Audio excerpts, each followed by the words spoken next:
Pakinggan ang agenda ng inyong mayor para sa inyong lugar. Ang mga hakbang na ginagawa nila upang bigyang solusyon ang mga hinaing at problema ng inyong komunidad. At alamin ang mga good news na hatid nila sa taong bayan. Mayor's Hour sa Target On Air. Eto, katatapos lang mga kaibigan ha. Yung pamamahagi po ng patient transport vehicle dyan sa Quirino Grandstand at nasa 387 na LGU kung di ako nagkakamali ha. At kasama po dyan ang bayan ng Cabiaua, Nueva Ecija. At ito tama na sa linya ng ating komunikasyon at makakausap natin. Isa dun sa nabigyan po ng patient transport vehicle ang bayan po ng Cabiaua, Nueva Ecija. Nasa linya ng ating komunikasyon si Mayor Kuya Kevin Rivera ng bayan ng Cabiaua, Nueva Ecija. Mayor Kuya Kevin, magandang araw po. Magandang araw po, Karex.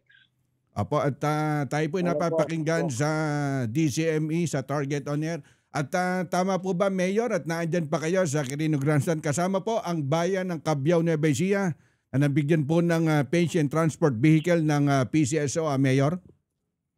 Yes po, Karex. Nabigyan po, isa po ang bayan ng Cabiaua sa nabigyan ng bagong patient transport vehicle, no? Na mapapakinabangan ng aming mga kababayan sa pangunguna po ng ating presidente, si President Bongbong Marcos. Opo, at napakalaking bagay po yan sa inyong mga kababayan dyan sa Cabiaua, Nueva Ecija. Bali, Mayor, ano po yung mga programa nyo dun sa first 100 days na gagawin nyo sa bayan po ng Cabiaua, Mayor? Ngayon po, Karex, nakatuon po ang ating atensyon unang-una sa kalusugan ng aking mga kababayan. Kaya ito pong ambulansya po na to, napakalaking bagay po talaga. Kasi na madadagdagan na naman po ng magagamit yung mga Cabiauenyo sapagkat kahit po meron kami mga available na ambulansya, sa dami po ng nagkakasakit o nangangailangan, malaking bagay po na pandagdag dahil hindi naman po sa lahat ng oras may bakante po kami ambulansya. So ito, panibagong kagamitan na gagamitin ng libre ng mga Cabiauenyo. Wala silang magiging gastos sa gasolina o sa driver. No? Makakarating po sila dun sa ospital o sa clinic na gusto po nilang puntahan upang mabigyan ng atensyon kung ano man po yung kanilang karamdaman. At natatandaan ko, kumbaga sa Metro, dun sa huling usapan natin, isa dun sa bibigyan nyo ng prioridad, yung pangkalusugan sa inyong kababayan dyan sa Cabiauenyos po, Mayor. Yes po, Karex. At saka, siyempre, inaano din po natin yung kalinisan, kaayusan po sa bayan, yung ating peace and order, at siyempre po, lalo na rin yung ating mga estudyante. No? So dyan po tayo nakapokus sa ating first 100 days. No? May mga nakagayak na rin tayong mga nais mga programa na ibabahagi po doon sa mga kababayan natin. Patuloy pa rin yung libreng anti-rabies. No? Hindi po yan napuputol. At siyempre, yung meron po tayong mga classroom na ipapagawa para masigurado natin yung kalagayan ng mga estudyante, ng mga bata, makapag-aaral po sila ng maayos kasi maganda at kanais-nais yung kanilang kapaligiran. At bale, kamusta po yung mga lahat ng barangay council, kumbaga nakipagdialogo na po sa inyo, kumbaga pagkaisahin at suportahan ang inyong magandang advokasya dyan sa Cabiaua, Mayor? Yes po, Karex. Kainaman naman po sa ating mga kapitan, sa ating mga barangay officials at doon sa mga empleyado po ng munisipyo. Lahat naman po, pati ang ating Vice Mayor Ramil Bustamante Rivera, nagtutulong-tulong po kami para sa mas maayos unlad po na Cabiaua. Kasi katunayan yan, yung aming public market ay mas malinis na ngayon, mas maayos. At natutuwa po yung mga mamimili sabagat may mas maayos na silang nalalakaran.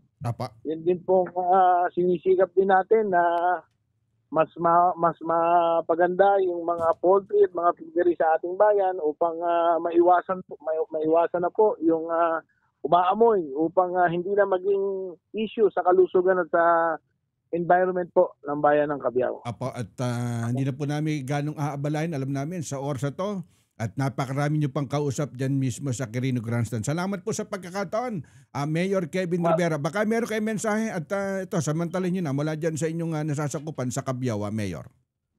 Yes po, Karex. Maraming salamat din po. Una po sa lahat, nais kong magpasalamat sa ating Pangulo, kay President Bongbong Marcos, kay sa General Manager po ng PCSO, kay General Manager Robles, at siyempre po kay Tony Pachag at sa nakakasalukuyan pong head ng donation po sa PCSO. At siyempre doon po sa aking ama, si Vice Mayor Ramin Bustamante Rivera, na siyang unang nag-asikaso po nitong ambulansya nato. At sa mga kababayan po natin sa Cabiao, pauwi na po yung ating bagong patient transport vehicle. Asahan po ninyo, magagamit nyo yun ng libre at wala po kayong gagastusin. Kahit sino po, pwede manghiram, wala po yung pipiliin. Ito po ay sa atin ng national government. So muli po, Karex, maraming salamat. Pasensya na po kayo, medyo marami lang pong kausap. Apa, at salamat din po, Mayor Kuya Raba Kevin Rivera ng Cabiao, Nueva Ecija. Thank you po, God bless. Pakinggan ang agenda ng inyong mayor para sa inyong lugar. Ang mga hakbang na ginagawa nila upang bigyang solusyon ang mga hinaing at problema ng inyong komunidad. At alamin ang mga good news na hatid nila sa taong bayan. Mayor's Hour sa Target On Air. Yan po yung tinig, mga kaibigan, ni Mayor Kuya Raba Kevin Rivera. Andyan po sa bayan po ng Cabiaoeños, andyan sa Nueva Ecija. At kasama ang Cabiao doon sa 387 na nabigyan po ng patient transport vehicle mula dyan sa PCSO. At pinangunahan niya ni President BBM. Kaya mapalad ang bayan po ng Cabiao, Nueva Ecija. At katuwang dyan ni Mayor Kuya Kevin Rivera, ito si Vice Mayor Ramil Bustamante Rivera, o mas kilalang si RBR, dyan sa Nueva Ecija. At balik tayo dito sa ating tinatalakay kanina. At subukan natin kausapin si COMELEC Chairman George Garcia. Kayo'y nakikinig sa Target On Air. Target On Air.